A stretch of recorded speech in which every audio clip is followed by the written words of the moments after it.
Yeah. What we do for the Everest Marathon is we trek up to the Everest base camp, and that's actually where the starting line is going to be. So we take about 9 days.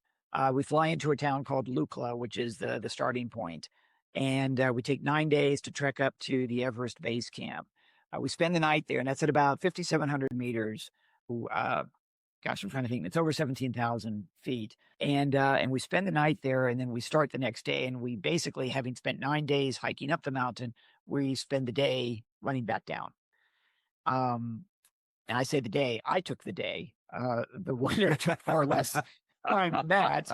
But the first 20 winners, the first 20 finishers tended to be Nepalese. And some of them were Sherpas and others were from Kathmandu and other parts of the country. But yeah, you start much higher altitude than I've ever been, except in an airplane. And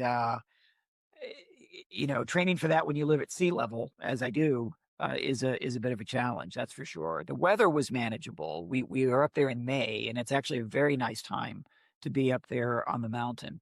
Um, but we didn't go above base camp, and I'm okay with that. I've seen that movie, and I don't want to be a part of that. I've seen that movie. Yeah, right. Yeah. Oh my goodness, great. My son did ranger training, and they had to they starved him, beat him, dehydrated him, put him in, and he had to train in four different zones. You know what I'm talking about? Desert, Right. mountains, ocean. It's four different types of environments, zones, whatever. Back to back to back, and it was brutal. That was a pretty wicked training. But I mean, you're doing. I mean, like it's impossible to train for the cold of the North and South Pole. And again, we talked about the dehydration factor because it is a desert. People do not realize how dry it is there, wicked on the skin and stuff like that. But the altitude, I mean, you almost need to train in a hyperbolic chamber. I mean, you get above 15,000 feet and the air, I think, drops in half, right? The oxygen drops in half. I mean, you get Yeah. 18,000 feet, you're gasping for air. I mean, what's it like running at that altitude? It is the hardest thing I have ever done in my life. It's the hardest physical activity I've ever had. Um, I did not start off well because in addition to the altitude and just gasping for breath, it's not like this is a smooth trail that you're running on by any stretch. You're doing the mountain goat thing up and down over rocks, and I had this idea, and again, this is what comes from watching National Geographic, and don't believe everything you see on TV. I had this No. idea that for the trek up, oh, it's true.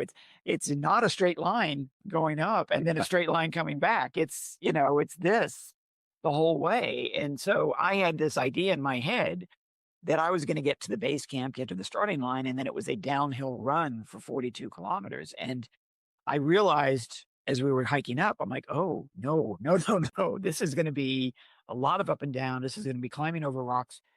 And then, given how slowly I was running, I actually finished in the dark. So my last 2 hours of the race were in the dark. Now I had a headlamp and a flashlight in my hand, but um, yeah, I'm like, okay, don't suddenly turn left because there's nothing there.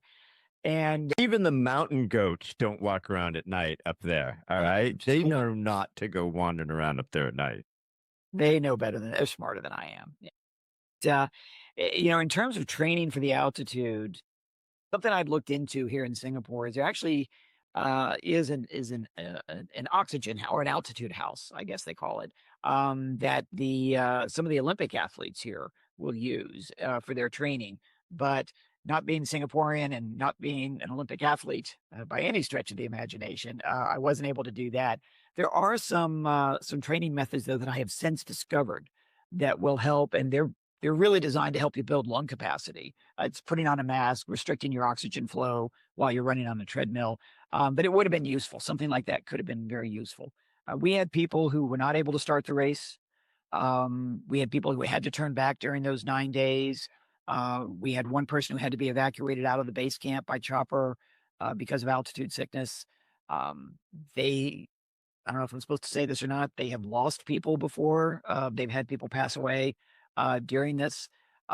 It's yeah, it's a little tricky to get yourself ready for that physically and mentally both.